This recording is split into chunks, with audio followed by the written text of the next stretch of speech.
In this edition of Twin World Game Reviews, we'll be taking a look at the game Vector Assault by WizByte Games. Now, Vector Assault is a twin-stick shooter with 4 different modes in it. First mode is the arcade mode, where you're trying to go through one of 9 levels, and you want to get the best score before you complete the level. Survival mode, you're going into one of those 9 levels, provided you've unlocked them from arcade mode, and you're trying to get the best score before you die. Time trial, you've got 5 minutes to again get the best score you can in whatever level you choose.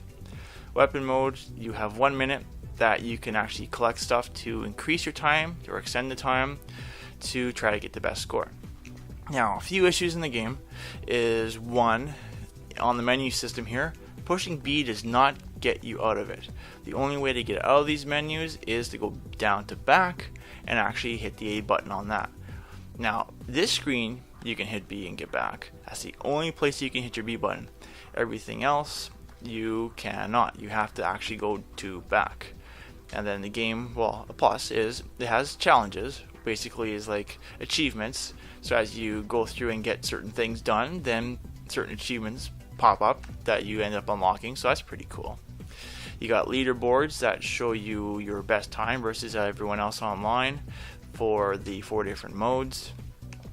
And in here you've also got 3 ships that you can go through, each one varying in speed and starting weapon.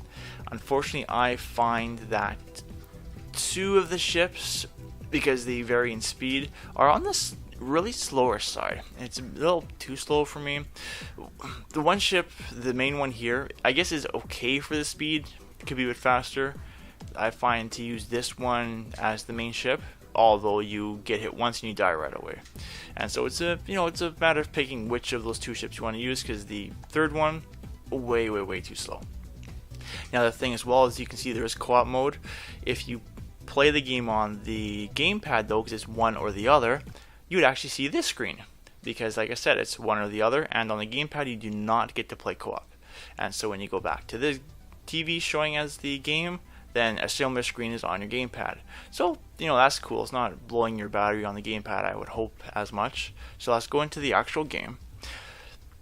And that's one thing, as you noticed, is I tried to go into the game, and it actually didn't let me right away, because it goes back to arcade. That's another annoyance, is you go to pick something, it doesn't jump you to the start option. It brings you over to arcade. So you have to manually go down and hit start. And now that we're in the game, graphics are pretty cool. I like the vector graphics that are being used, and the different waves and special effects that are being done there.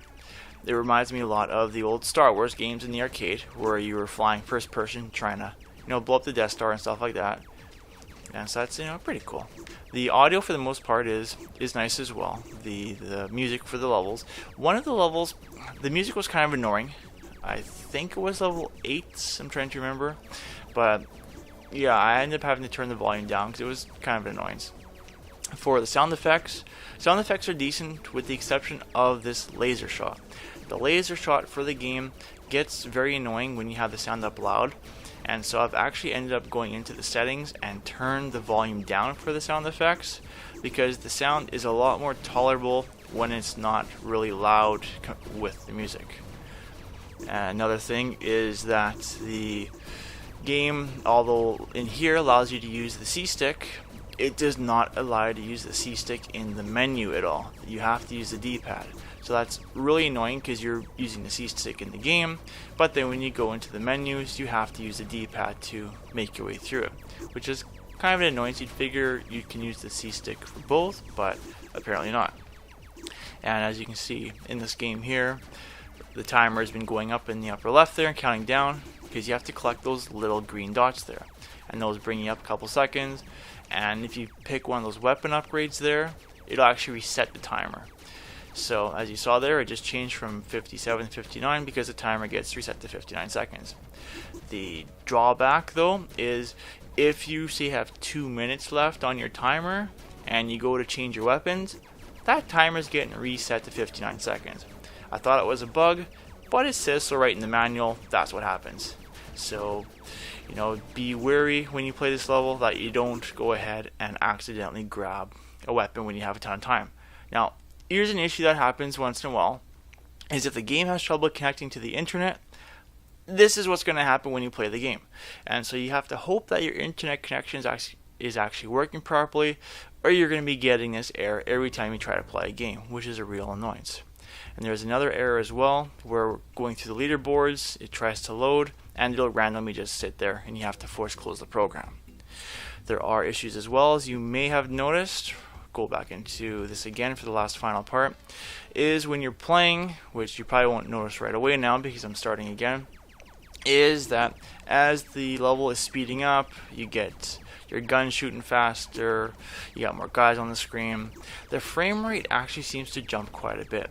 My guy will be going from the speed it is now to being slightly faster, then he'll slow down, then he'll be faster again. At first I thought it might be from just getting extra upgrades, but yeah, as you actually saw there a few seconds ago, he quickly shot ahead there for a second and then slowed right back down again. So I'm thinking that's a frame rate issue, or may not be exactly frame rate, but just how the game computes where my guy should be on the screen after, every X milliseconds. But I don't know, I'm guessing it's a bug. And all in all though, the game is pretty fun. Like I said, it has a lot of different options that you can do in the game, the 4 different modes, the online leaderboards. At this point in time, I would have to give it a 6.5 out of 10, and that is it for this review.